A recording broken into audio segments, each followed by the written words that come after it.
Sí, clavada.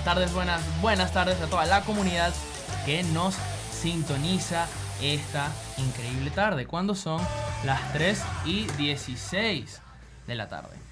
Pues por supuesto, les recuerdo que este programa está bajo la dirección de Roberto Ruiz. Tenemos en la maquinita al grandísimo Efraín Sangronis y sus locutores Calvin Klein, Tommy Hilfiger, Gucci, Chanel, puros chicos increíbles. Aquí tenemos a Miguel Hidalgo y Gabriel Rengifo y mi persona Edilio Ramírez, el Chamuedi. Como les habíamos prometido, traemos el día de hoy a Carlos Domínguez, mejor conocido también como el rockero del gol, egresado de la Universidad Central de Venezuela en estudios internacionales, narrador de fútbol súper conocido aquí en Venezuela, actualmente está en la Teletuya, columnista también en el diario digital El Estímulo y locutor en Unión Radio. Entonces, bienvenido, Carlos. ¿Qué más, muchachos? ¿Cómo están? ¿Cómo les va? ¿Todo bien? Muy bien, aquí, bueno, un poco nerviosos. ¿Por qué tienes que estar nervioso? No tienes que estar nervioso, tienes que tener mucha confianza en ti mismo. Esto es como un partido de fútbol. Si tú sales con miedo a la cancha, te van a partir las piernas. Así que lo mejor que puedes hacer es estar tranquilo, hacer lo que sabes hacer, lo que quieres hacer, y vas a saber que todo va a salir bien. Te vas a dar cuenta que todo va a salir bien. Gracias, Carlos. ¿Y cómo te sientes pues aquí compartiendo también una emisora universitaria con jóvenes universitarios? Y pues Mira, de verdad que es un placer enorme estar aquí con ustedes. Yo siempre, bueno, no sé si ustedes saben que yo tengo un curso de locución online, sí. Y muchas veces he tenido la oportunidad de compartir ese curso con universidades, con estudiantes y mucha gente también vinculada a los equipos deportivos, pasantes que están en equipos deportivos. Y a mí siempre me gusta acercarme a este punto, el punto de la universidad, de la academia, precisamente porque es el momento donde ustedes están aprendiendo y donde uno puede darle los mejores consejos para la carrera. Y creo que bueno, que venir a esta universidad, nunca había venido para acá. De verdad que es complicado llegar, pero de verdad que es un placer estar aquí. Me sorprende el estudio. Gracias. Muchas radios que uno escucha habitualmente en el carro, en el día a día, tienen un equipo menos avanzado que este, te lo puedo asegurar. Así que de verdad que enhorabuena para la Universidad Monte Ávila y para todos ustedes. Gracias, Carlos, gracias. Chicos, ¿algo que quieran acotar? Sin miedo. A ver, por favor. Aprovechenme. Sí. Yo tengo una pregunta. Qué bueno. Que Pueden tener dos. Ok, pero Eso. es un poco curioso porque nuestro profesor de géneros periodísticos, el profesor Rafael Lastra, nos comentó que... Rafael Lastra Veracierto. Ese Ese es profesor de ustedes. Ajá. Ese tipo es una eminencia, compañero. De verdad. No sé, bueno, ustedes no lo deben saber, pero si hay una persona que me dio a mí una oportunidad, la primera oportunidad que me dieron a mí en los medios de comunicación fue Rafael Lastra Veracierto, en una radio en La Guaira. Él es de La Guaira. Ajá. Sí, nos comentó eso. En el Aeropuerto Internacional de Maiquetía. Yo hacía el curso de locución de la Universidad Central de Venezuela y ahí me dieron el chance justamente con Rafael Francisco de Andrade. Fue mi primera oportunidad en los medios de comunicación. Y de verdad que es un tipo extraordinario. Yo siendo muy chamo lo leía en el diario Meridiano, tenía una columna que se llamaba Volanteo. Es un tipo que trata el idioma y el lenguaje como muy pocos en el país. Y si ustedes tienen la oportunidad de darle un abrazo y decirle que lo quiero mucho y que lo recuerdo con mucho cariño a Rafael, de verdad que encantado de saber que está aquí en la universidad. Bueno, de hecho, la oportunidad también la puedes tener tú porque Rafael ahorita nos está dando clases justo acá. Los chicos que están justo atrás tuyo acaban de salir de clases con Rafael y él nos dijo que iba a venir ahorita al estudio bueno, para claro que saludarte sí. Qué y bueno. compartir un rato también. Me encanta contigo. la camiseta de la chica que tiene AC/DC. Oye, Ella es mi novia. Ah, es tu Te novia. Ups.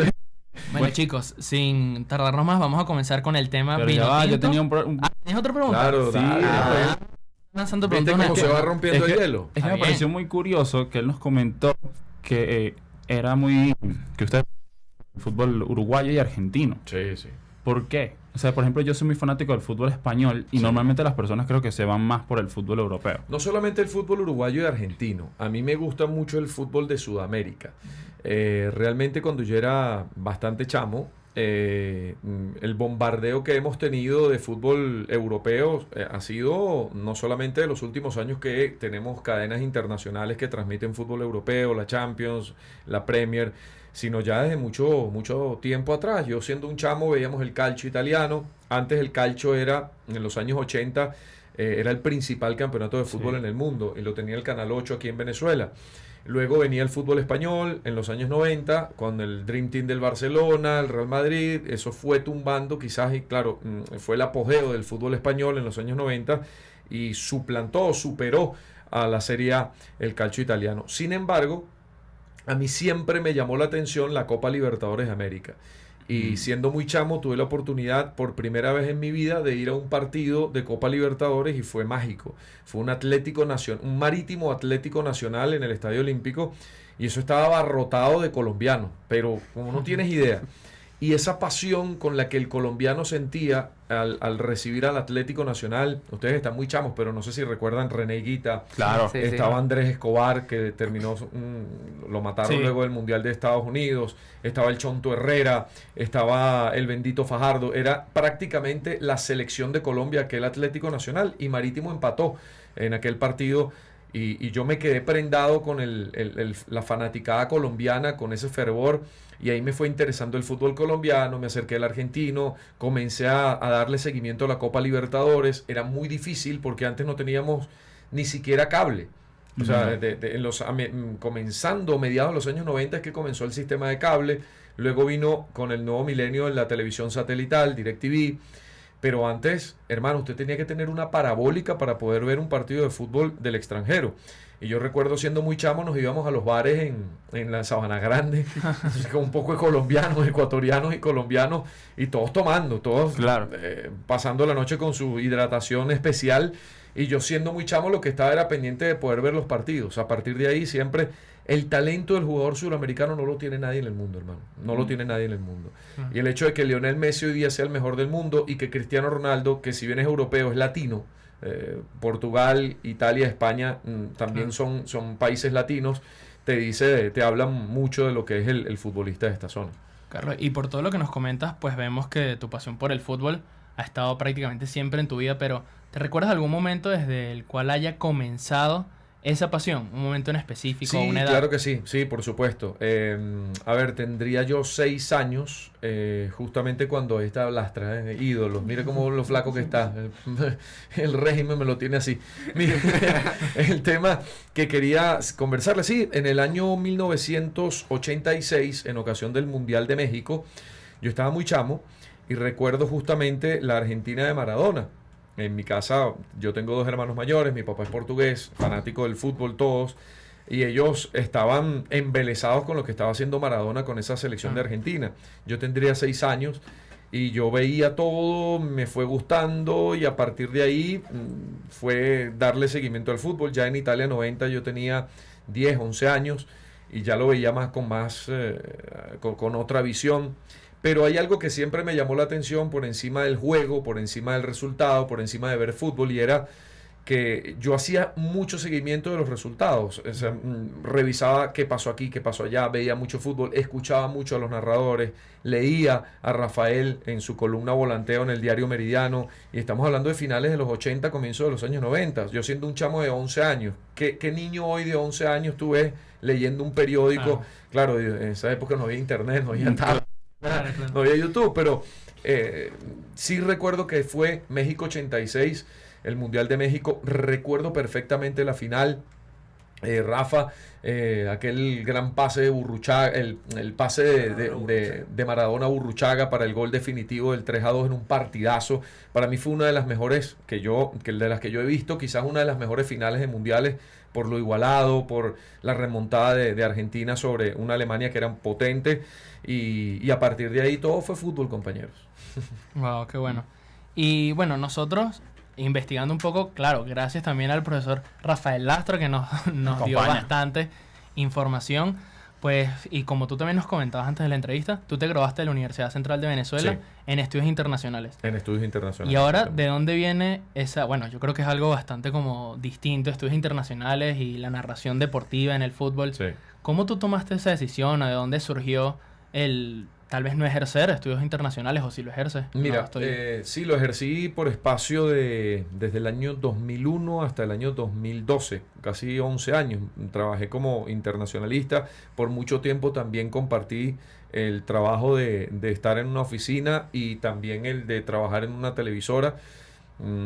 Yo comencé en Sport Plus, un canal que nació en el año 2007. Fue un canal que fue idea de quienes habían salido de RCTV, la gerencia de deportes de RCTV, luego de que en el año 2007 le quitaran la concesión, se acabó la concesión y no se la renovaran.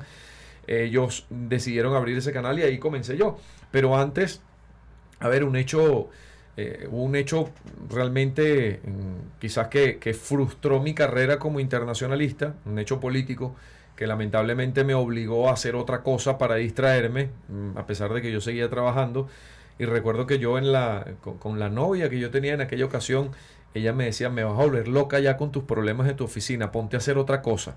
Y yo le dije, ¿pero qué puedo hacer? Bueno, no sé, a ti te gusta la música, ¿por qué no haces un curso de locución? Y yo, oye, ¿verdad? Voy a hacer un curso de locución, yo quiero ser un Iván Losher, ¿por qué no? Iván Losher fallecido, un gran locutor venezolano. Y yo quería hacer un programa de música rock. Y comencé a hacer el curso de locución con esa idea. Casualmente, el curso de locución lo estaba haciendo Francisco de Andrade, compartimos. Francisco trabajaba con Rafael en un programa de radio en La Guaira. Y bueno, me fue bien en el curso.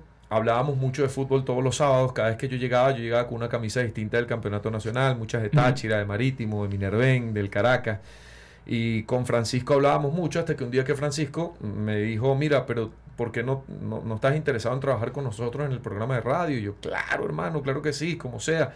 Ahí no te pagan nada. Si tú metes una cuña, esa es tu plata. Y yo, bueno, no importa.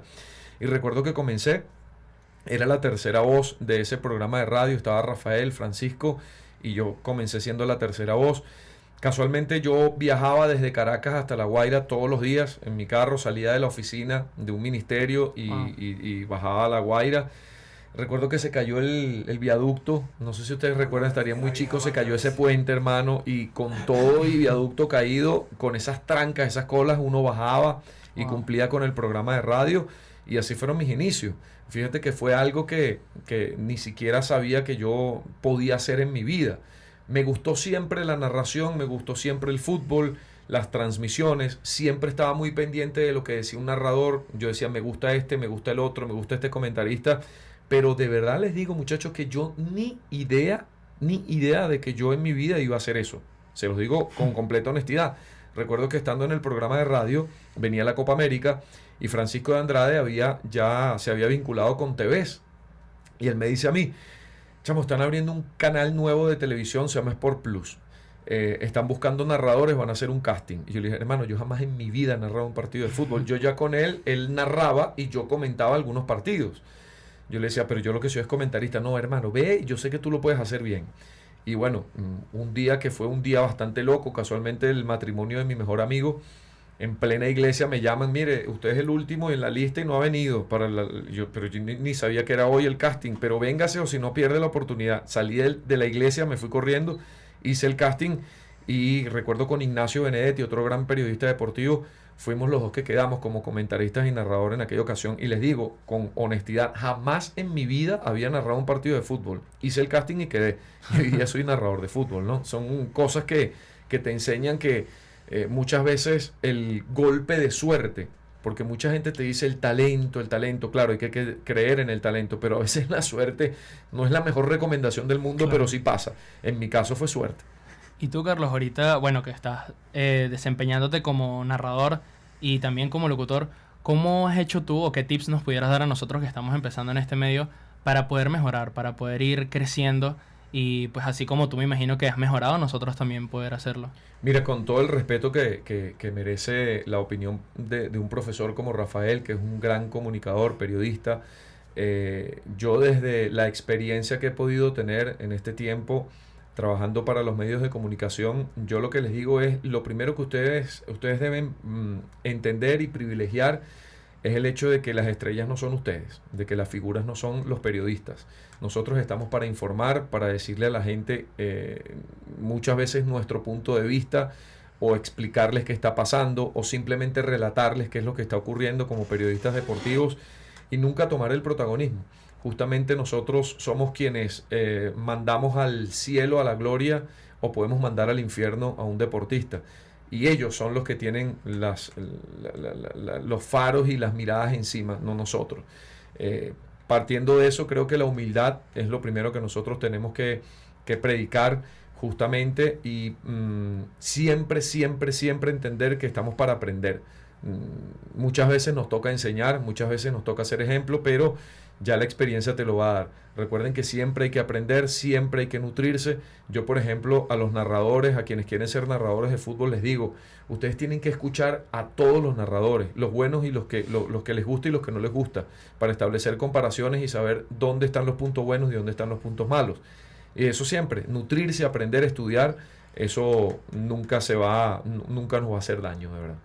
Gracias. Y laboralmente, en este medio de la comunicación, ¿cuál ha sido tu fuente de inspiración o tus fuentes de inspiración? Porque me imagino que hay varios locutores que tú has seguido y tal vez has formado como un patrón alrededor de ellos. Mira, yo tengo muchos ídolos en distintas facetas de los medios de comunicación. Por ejemplo, como narradores de fútbol, yo creo que tuve la oportunidad, el privilegio de compartir con Carlos Mauricio Ramírez, quien ahora está haciendo vida en Estados Unidos, una vida realmente profesional, destacada, y que ha sido justamente fruto de prepararse, del talento y de hacer las cosas bien. Yo creo que Carlos Mauricio Ramírez es uno de nuestros pilares, porque más allá de ser un buen narrador de fútbol y de cualquier deporte, es un tipo que es un showman. Sí. Y sabe ganarse el cariño de la gente porque es alguien que tiene carisma. Y creo que eso es un pilar para cualquier locutor, cualquier persona que quiera dirigirse a la gente. Si usted no tiene carisma, hermano, no va para ningún lado. Y creo que Carlos Mauricio Ramírez ha sido uno de los mejores de nuestro país. Luego, hay muchos narradores en el extranjero, narradores de acá de Venezuela. Manolo Dávila en San Cristóbal, por muchos años ha sido un narrador top en nuestro país. El timbre de voz, la manera de transmitir las emociones, creo que son inigualables. De hecho, creó una escuela, es una escuela de narración, un estilo futbolístico que hay. Incluso San Cristóbal, prácticamente todos los narradores que nacen, los del nuevo cuño, son de la escuela de ese tipo, de Manolo Dávila. Pero sí, en prensa escrita, Rafa, Daniel Chapela, que también tuve el privilegio de trabajar con él en DirecTV Sports y fue mi comentarista en innumerables cantidades de transmisiones. Y creo que ellos son periodistas a los que le debo mucho, justamente por lo que han hecho. Edgardo Broner, José Manuel Vieira, que como narrador ha tenido una dicción y el tratamiento del lenguaje como ningún otro. De verdad que me encanta privilegiar los venezolanos por encima de los demás, porque han sido la escuela con la que yo aprendí y la que crecí. Carlos, una pregunta. Y ahora, también metiéndonos en tema más de fútbol, ¿cuál es tu equipo favorito? Tu equipo de toda la vida. También, tanto en Venezuela, que yo creo que lo sabemos, tanto como en el exterior. Mira, ha sido un tema... A mí generalmente me gusta el fútbol por encima de todas las cosas. Siempre me ha gustado el fútbol. Yo disfruto del fútbol más que una pasión por un equipo.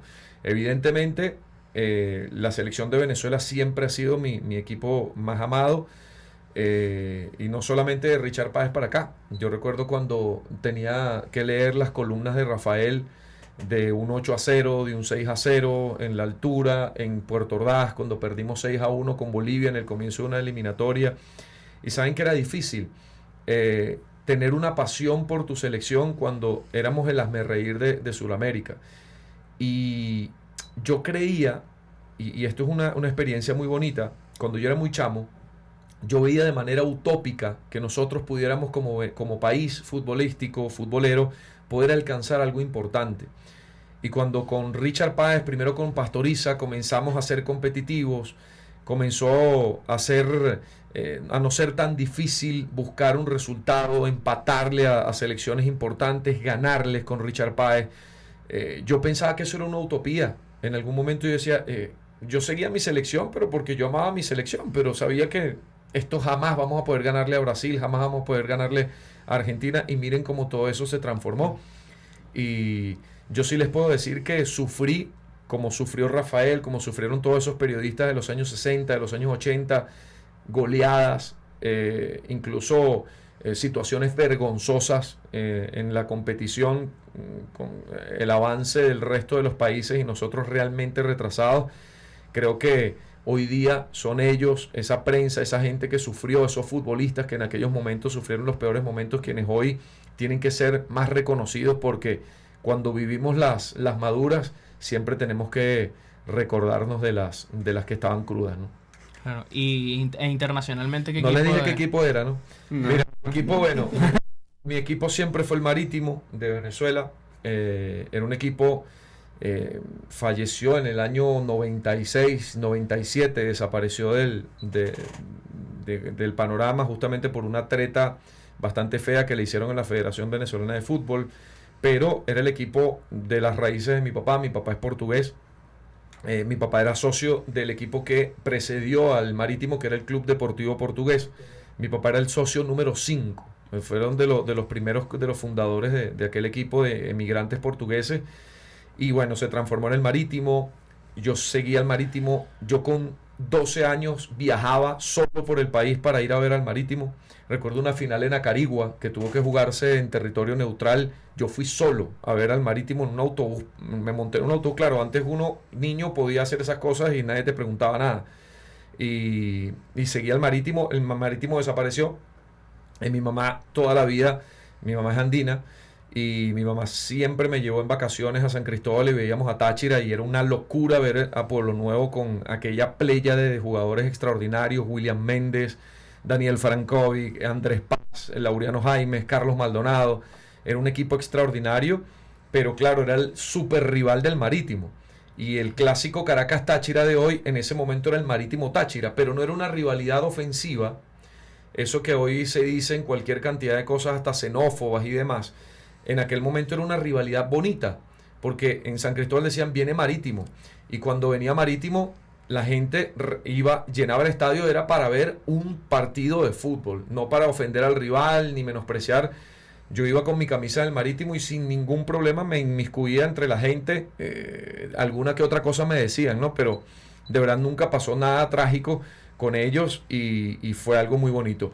Y en el fútbol internacional toda mi vida he sido del Valencia. ¿Por qué? No me pregunten. Yo creo que porque cuando yo estaba muy chamo había un jugador llamado Predrag Mijatovic, que después pasó al Real Madrid. Ajá. Se convirtió de mi ídolo, pasó a ser el jugador más odiado del fútbol. Sí. Y a partir de la presencia de Mijatovic en el Valencia siempre me terminó por gustar ese equipo. Y en Sudamérica, bueno, tengo muchos equipos que me gustan, pero los equipos que más siento siempre han sido en la actualidad Táchira y Valencia. ¿Y un jugador que marcó esa vida futbolística de usted? Mira, tú sabes que yo tengo preferencias por los jugadores que no son ídolos de nadie. Okay.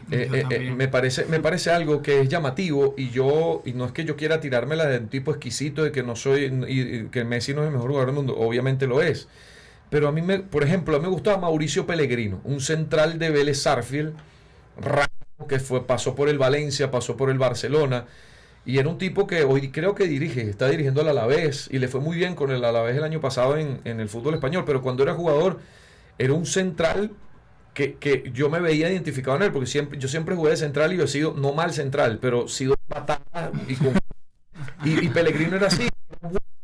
Lástima que en la selección argentina no le fue bien, pero era fue central de Valencia. Si te das cuenta, dos equipos que a mí siempre me han gustado: Vélez Sarsfield, Valencia. Me gustaba Mijatovic, jugadorazo.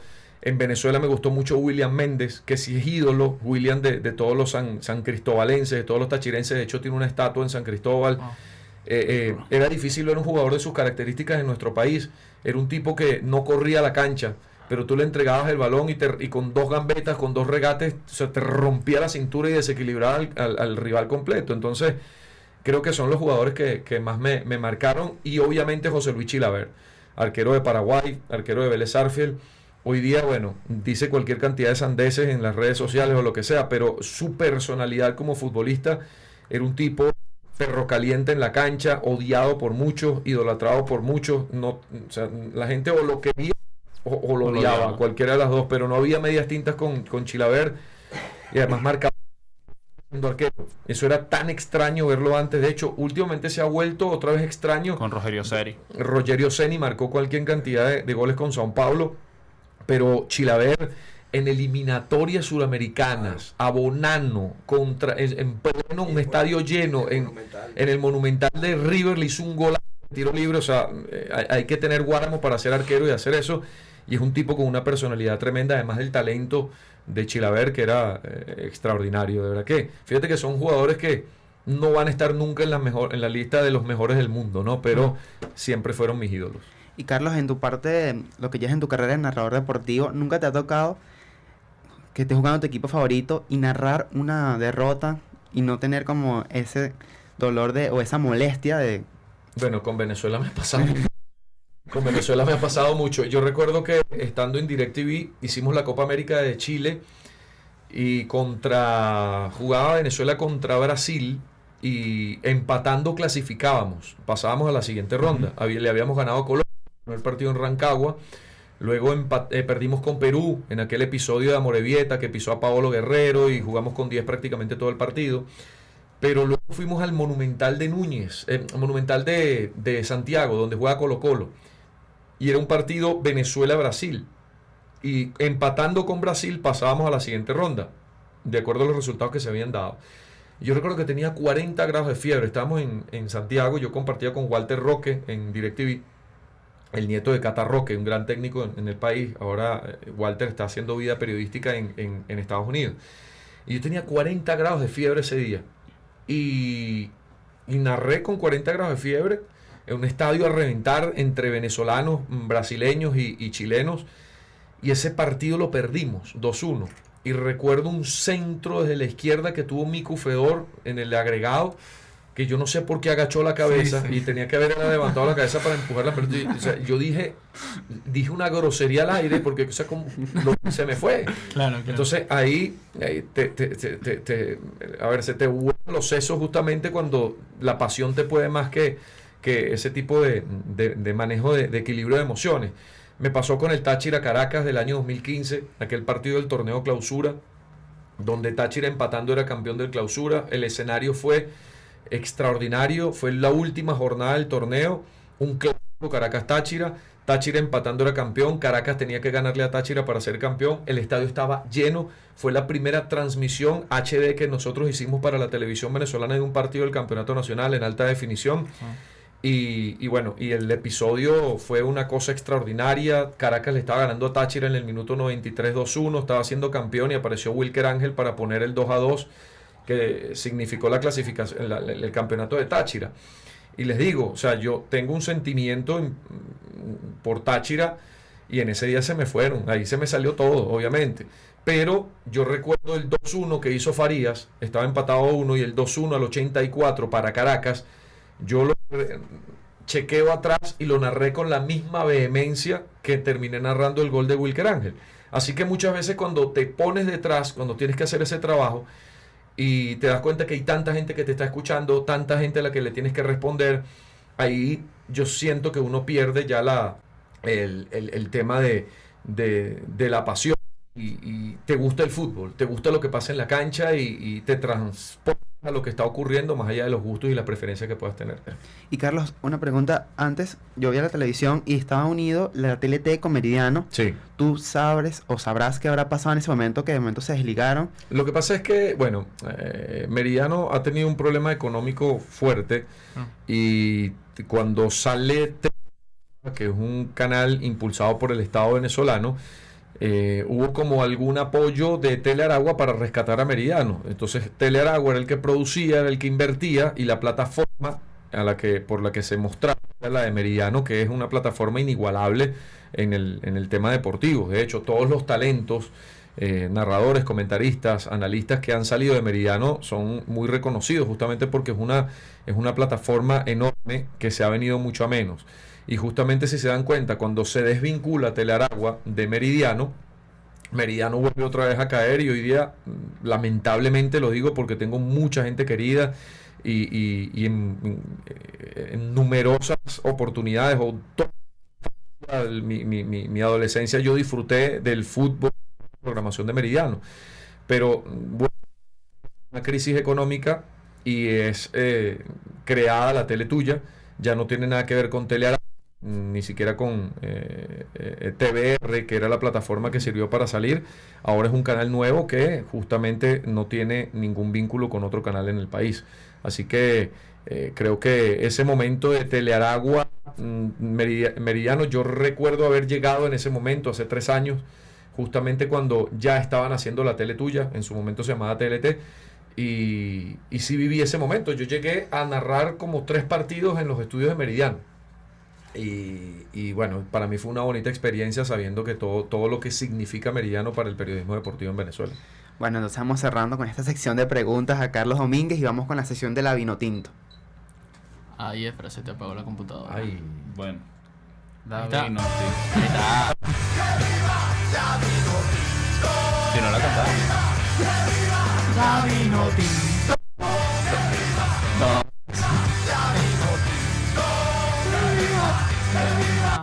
Bueno, Carlos, a ¿qué ver, te pareció el partido de ayer, Venezuela versus Bolivia, 4-1? ¿qué me pareció? Mira, a ver, en el proceso de Rafael Dudamel ha habido unas subidas y bajadas como si fuéramos una montaña rusa. Correcto. Logramos llegar al punto donde casi nos consolidamos como una selección que tiene un buen juego, que tiene una marca, que tiene una identidad, pero cuando llega ese momento otra vez nos vamos abajo. Vimos ayer a una selección que ante una Bolivia que se presentó como la que se presentó ayer, con solo jugadores del patio que actúan en el campeonato boliviano, sin Chumacero, sin Marcelo Moreno Martins, sin estos jugadores, sin los de Strongest, que son los que marcan diferencia, Yasmani Campos, el Marvin y el otro Bejarano. Yo decía, a este equipo, en esas condiciones, si Venezuela quiere marcar diferencia, hay que ganarle, y no solamente ganarle, sino gustar y golear, y Venezuela lo hizo. Y eso lo hacen los equipos grandes, eso lo hacen los equipos buenos. Ayer se marcó una diferencia tremenda entre el nivel y el ritmo futbolístico de los jugadores que están en Venezuela. Una cosa es uno que juega en el Granada y otro en el Oriente Petrolero, respetando la diferencia y respetando el fútbol boliviano. Pero usted juega en el Granada contra el Real Madrid y le hace un gol al Real Madrid. Claro. Enfrente estaban otros jugadores que tienen un campeonato doméstico tan competitivamente hablando, tan bajo como el propio fútbol venezolano, que hay que admitirlo. Entonces, había que hacerlo y se hizo. Pero hay un entorno de situaciones que lo hacen, que no solamente sea un 4-1, sino que haya algo más. La selección regresa al país luego de 2 años. Su último partido por eliminatoria fue contra Uruguay en San Cristóbal. En 2 años teníamos que verla por televisión y se pudo traer de nuevo al país. El estadio, la gente de Caracas respondió, se sintió vinculada, el jugador siente ese calor humano. Y ayer yo veía el partido y en la transmisión incluso lo decíamos, esto parece un partido de eliminatoria, o sea, Sí. Esto no es un partido amistoso, o sea, el ritmo, la lucha, son jugadores que se conocen, se ven en el campeonato, en la eliminatoria, y ya se conocen. Entonces, todo eso terminó por darle un aire de respiro y de oxígeno a una selección que internamente tiene muchas situaciones que la están afectando.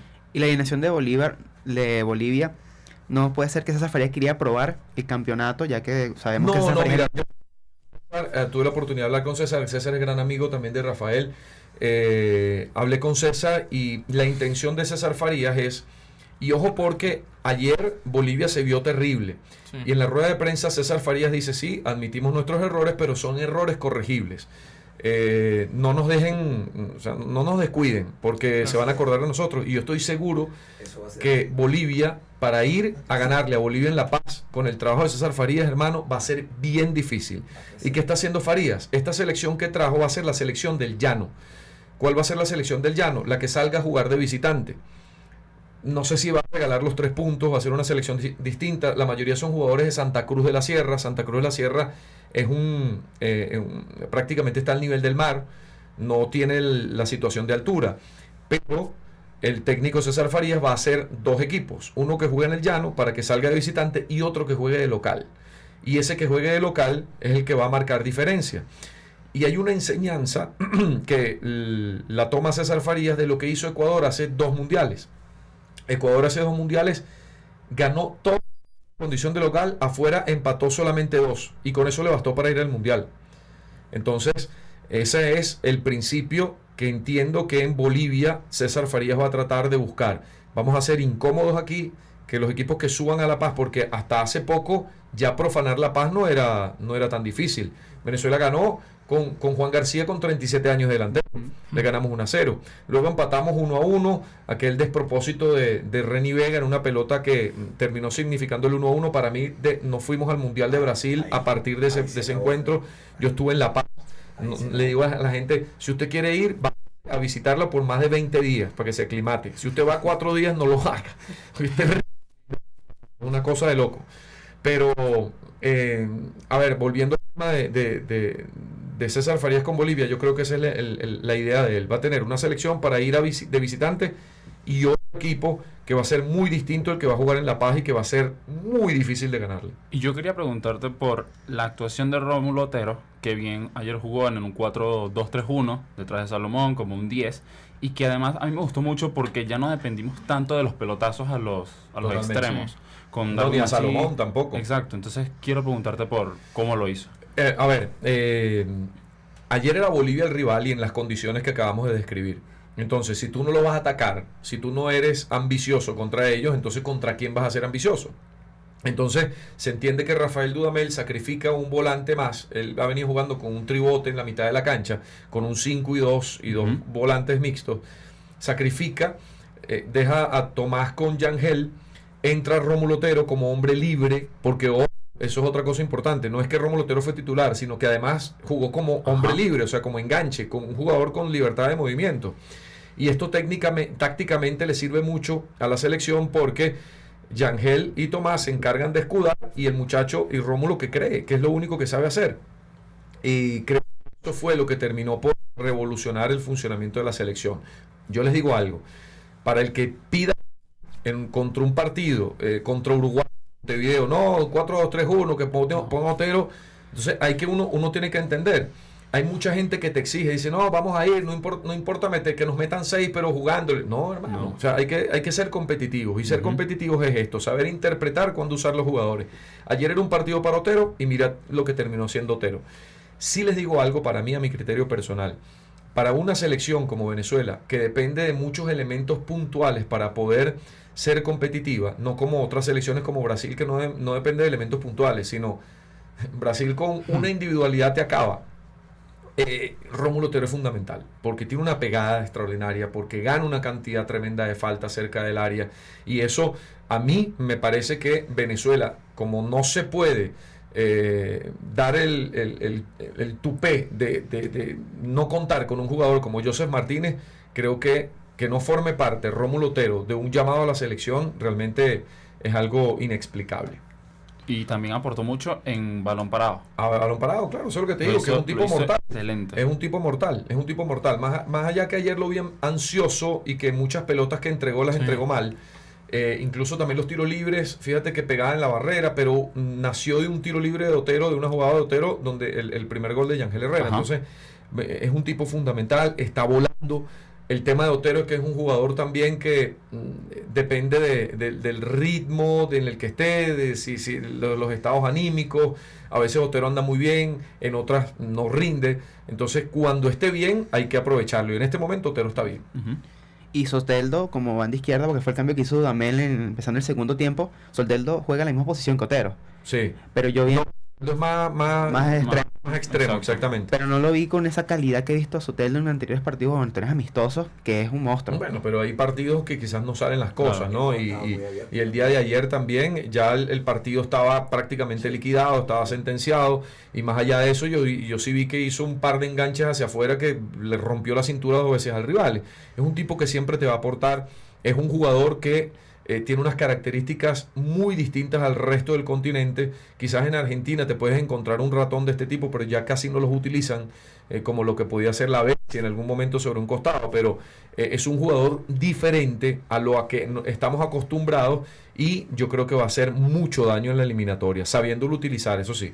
Sabiendo utilizar y utilizándolo justamente que se pegue a la raya y que vaya hacia el medio siempre buscando al arco, creo que es el mejor desempeño de Soteldo cuando encara. Y en cuanto al mediocampo, la pareja Rincón y Yángel. ¿Qué te pareció? Yo vi que Rincón al principio se metía entre los centrales y al principio, claro, estaba metiendo los centrales y después empezó a soltar más y fue que Sí. Yángel se tuvo que quedar atrás. ¿Te parece que debemos seguir con esa línea de esos dos jugadores? A ver, es una apuesta para este tipo de partidos. A mí me gustó, sobre todo por el talante ofensivo de ambos. Ok. O sea, el primer gol es de Yangel y el segundo es un pase de Tomás. O sea, Sí. fíjense estamos hablando de los dos recuperadores pisando el área contraria. Yo creo que hay que tener prudencia, porque lo que vimos ayer no va a ser habitual. Y lo que sí me gustó fue el trabajo de los dos. O sea, el momento en que yo subo, quedas y haces el trabajo.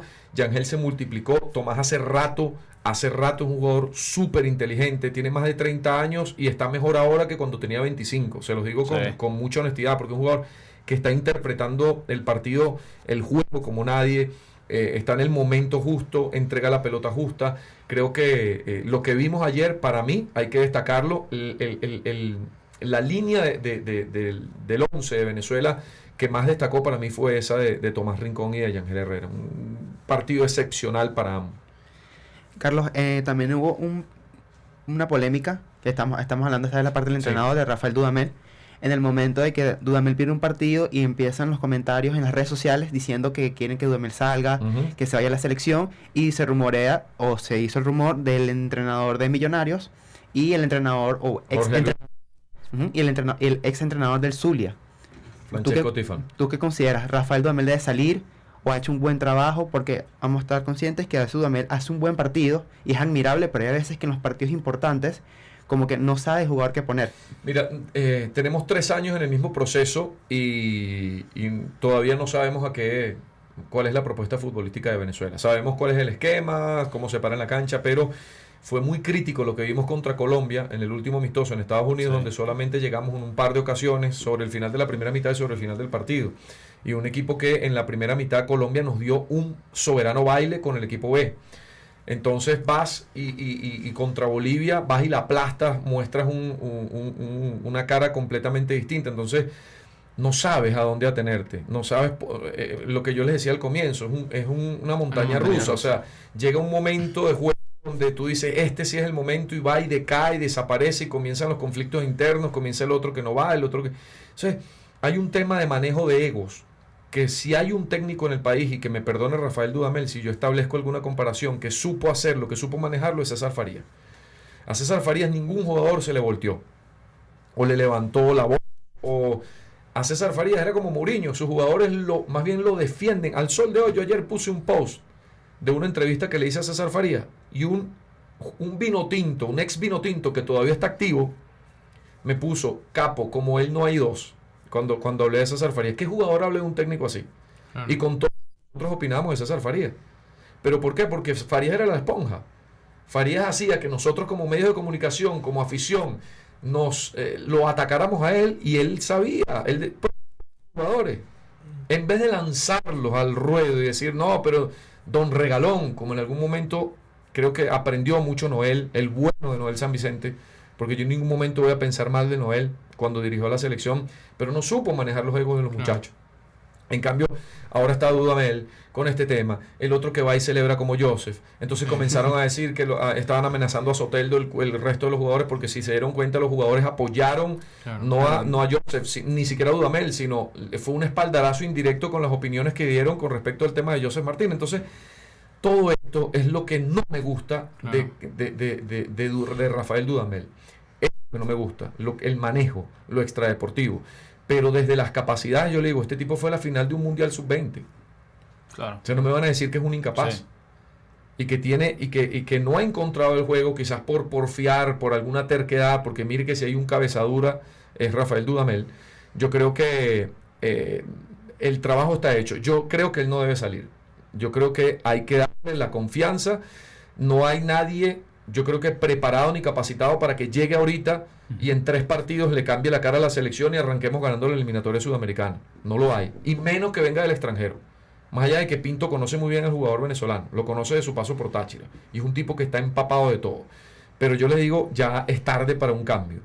Y si llega a haber un cambio, porque hay otros factores que parece que están presionando para que haya un cambio, y no exclusivamente deportivos, si llega a haber un cambio, el que venga, hermano, no le pidan Qatar, no se lo pidan. No. Creo que sea quien sea Estífano, sea Noel San Vicente, sea Larcamón, quien sea, no le piden el mundial, porque hay muchas cosas que aquí se tienen que mejorar y eso es solo parte del trabajo del día a día. Y lo de la carta de Joseph Martínez ante la previa del partido contra Bolivia, fue lo que explotó en las redes sociales, el tema de la carta, los jugadores dando las aclaraciones, Sí. apoyando, dándole espaldarazo, como estás diciendo, a Joseph Martínez. ¿Tú qué opinas de esa carta? Yo en lo personal opino de que Dudamel no podía colocar a Joseph en el partido, y como yo leí la carta, la he ido en las redes sociales, siento Sí. que él dice que yo no voy con esta selección o no voy con este cuerpo técnico. Claro, pero hay algo que la razón que esgrime en la carta Joseph Martínez es un tema de relación personal, porque él dice, todo el tema, en el tema deportivo no tengo nada que quejarme. Y yo creo que el tema deportivo es si estás o no sentado en el banco. Yo soy de los que opina que para poder opinar sobre el tema de Joseph Martínez parto desde el punto donde Venezuela no se puede dar el privilegio de tener a dos delanteros como Salomón Rondón y Joseph Martínez, uno en el banco y otro titular. Claro. Comenzando por ahí. En la historia más habíamos tenido dos delanteros de ese calibre y Venezuela no se puede dar el privilegio de decir, no, bueno, tú vas al banco. Busco manera como técnico de encontrar que mi equipo juegue para dos delanteros. Ese es mi criterio. Respeto mucho el de Rafael Dudamel, es el que toma las decisiones.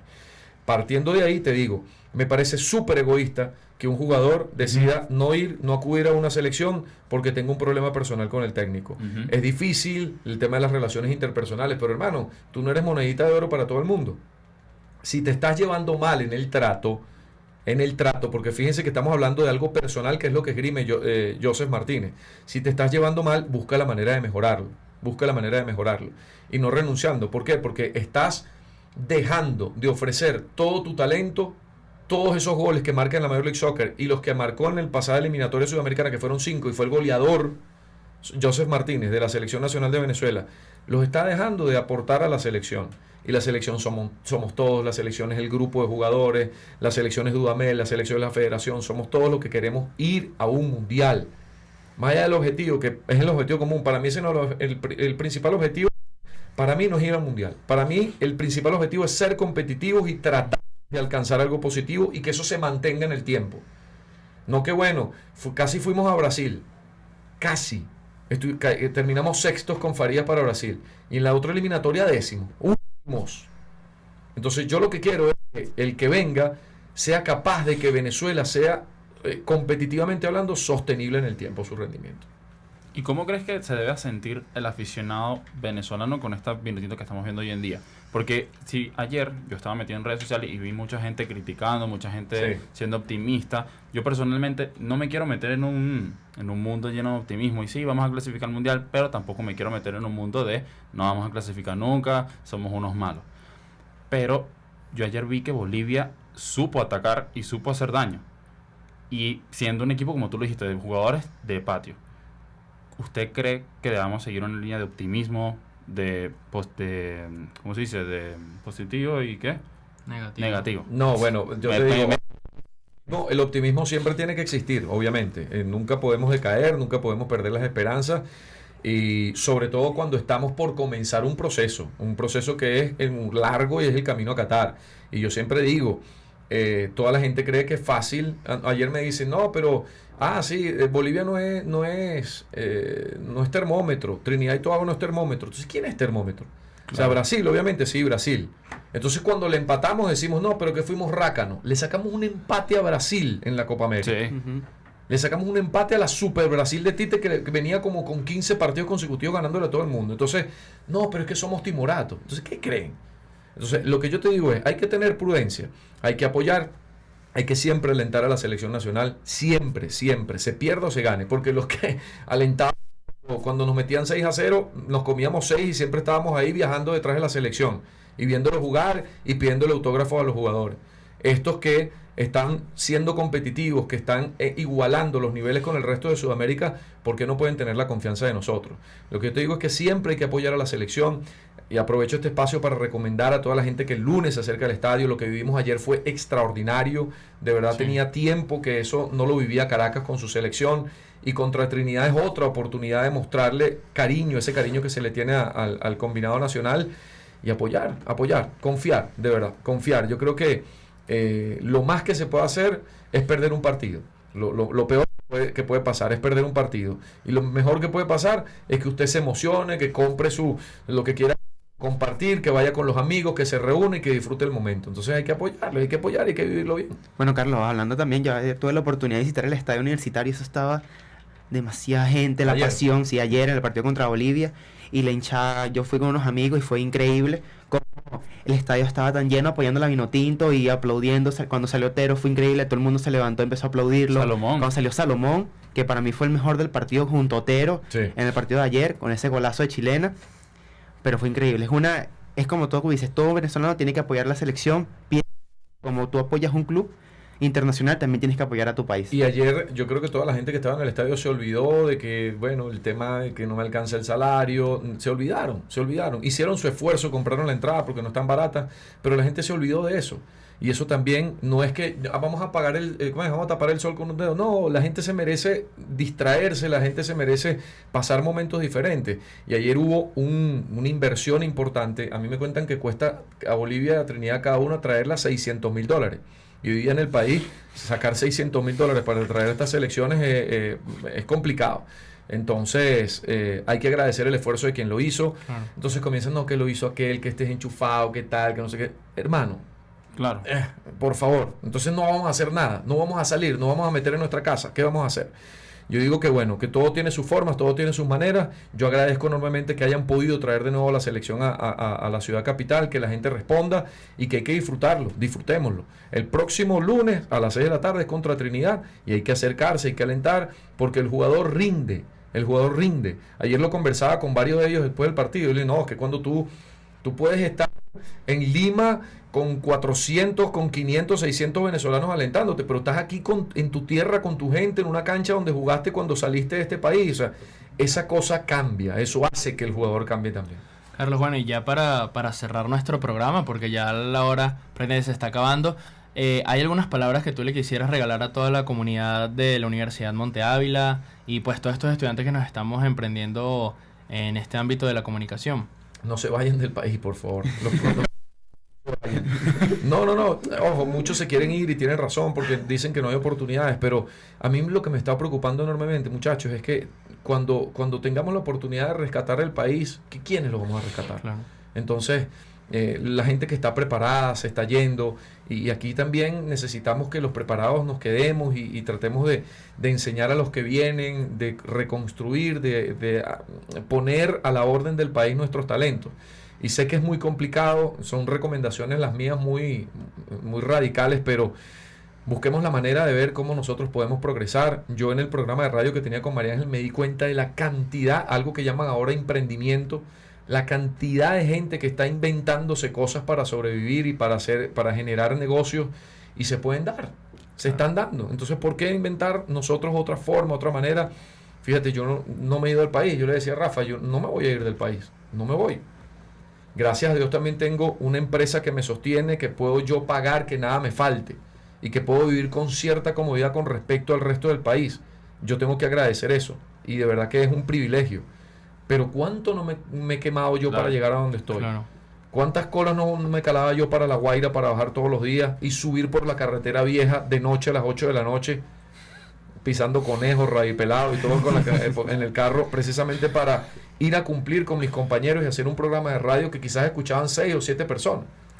Entonces es una cuestión de constancia y de echarle pichón y de querer a tu país. No es solamente decirlo, qué linda es Venezuela, qué lindo el joropo, qué lindo Simón Díaz.